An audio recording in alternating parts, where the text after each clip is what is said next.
ano yung reception nila sa image na nakikita nila.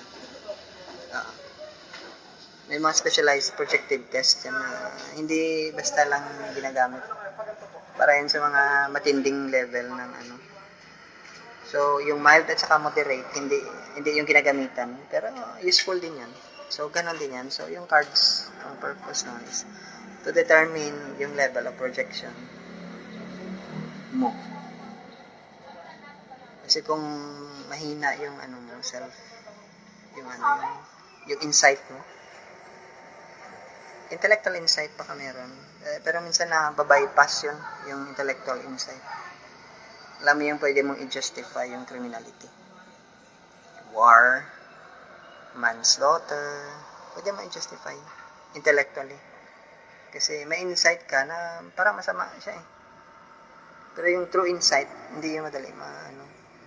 Otherwise, kung may true insight, parang divine yung nature mo. Kasi nakikita mo talaga yung nature ng suffering, nakikita mo yung needs na totoo ng tao. Kasi napakalalim ng insight mo. Nakikita mo. Parang pag tinignan mo yung tao, hindi mo siya tinitingnan physically, nakikita mo yung soul niya. Ganon yung gamit ng tarot cards for meditation.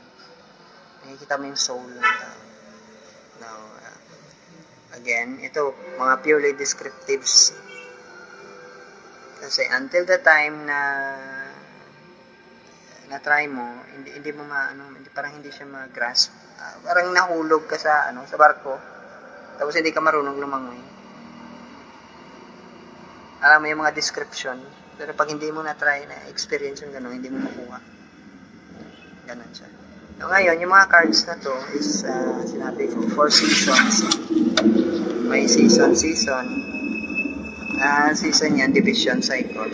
Yung isa is about tungkol sa body, physicality, at yung mga, alam mo yung, basta lahat related sa body. Yung isa is about sa emotions, sa relationship. Yung isa is about yung intelligence at saka discrimination. Yung isa is related yun sa ego as a soul.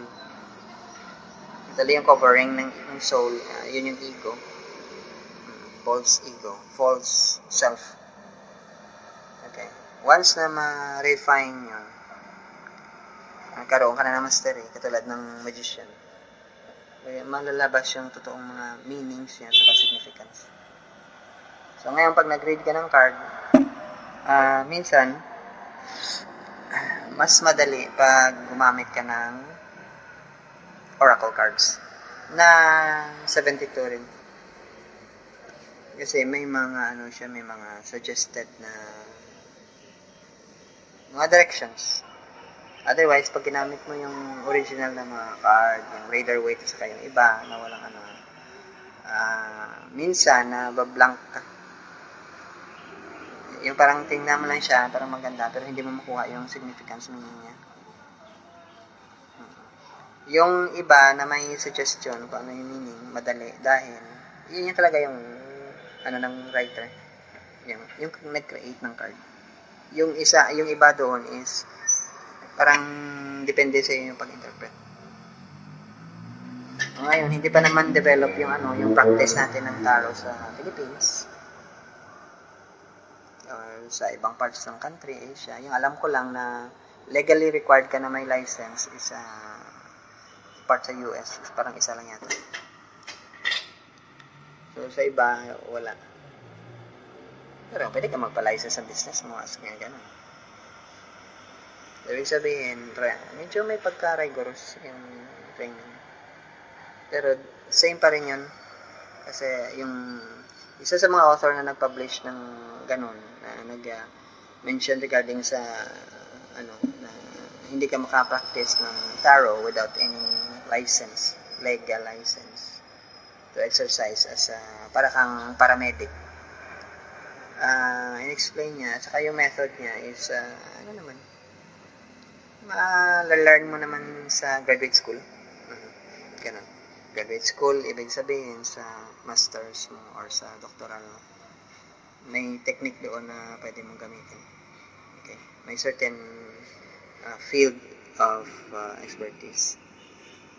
Pero yung iba is related yan, pwede mo rin magamit. Okay, so kung wala kang ganun, is yung extent ng pag-interpret mo is napaka-limited. Okay. So, sample nito is di ba may 22 na Grand Arcana, Grand Mystery, which actually yung mga symbolisms niya, although nangyari ito sa isang certain time sa history ng isang country na related, pero yung idea dito is acceptable na na galing yung mga principles niya is biblical